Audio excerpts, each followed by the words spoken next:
സൽസ്വഭാവിയാവുക എന്നത് ചില്ലറ കാര്യമല്ല.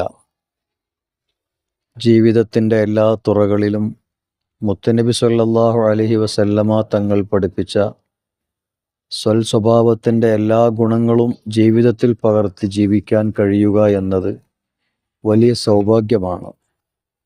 നബി സ്വല്ലല്ലാഹു അലൈഹി വസല്ലമ തങ്ങൾ പറഞ്ഞു, ഇന്നൽ മുഅ്മിന ലയുദ്രികു ബിഹുസ്നിൽ ഖുലുഖി.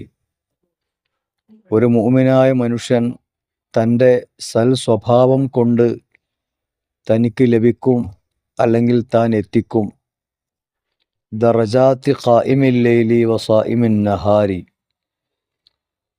രാത്രി മുഴുവൻ അധ്വാനിച്ച് നിസ്കരിക്കുകയും പകൽ മുഴുവൻ നോമ്പനുഷ്ഠിക്കുകയും ചെയ്തുകൊണ്ട് അള്ളാഹുവിലേക്ക് അടുക്കുന്ന ആളുകൾക്ക് ലഭിക്കുന്ന ദറജ, പദവികൾ സ്വഭാവം ജീവിതത്തിൽ പകർത്തുന്നയാൾക്കും ലഭിക്കും എന്ന് നബി സ്വല്ലല്ലാഹു അലൈഹി വസല്ലം.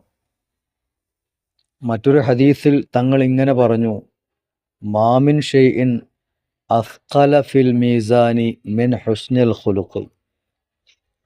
മീസാൻ എന്ന തുലാസിൽ ഏറ്റവും കനം തൂങ്ങുന്ന പ്രവർത്തനം അത് ഹുസ്നുൽ ഖുലുഖാണ്, സ്വഭാവമാണ്.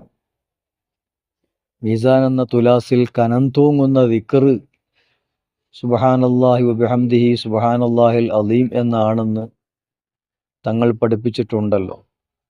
എന്നാൽ പ്രവർത്തനങ്ങളിൽ മീസാൻ എന്ന തുലാസിൽ കനം തൂങ്ങുന്നത് സ്വഭാവമാണെന്ന് മുത്തുനബി ഹബീബ് സ്വല്ലല്ലാഹു അലൈഹി വസല്ലം. നമ്മെ എല്ലാവരെയും അള്ളാഹു സ്വഭാവികളിൽ ഉൾപ്പെടുത്തി അനുഗ്രഹിക്കുമാറാവട്ടെ.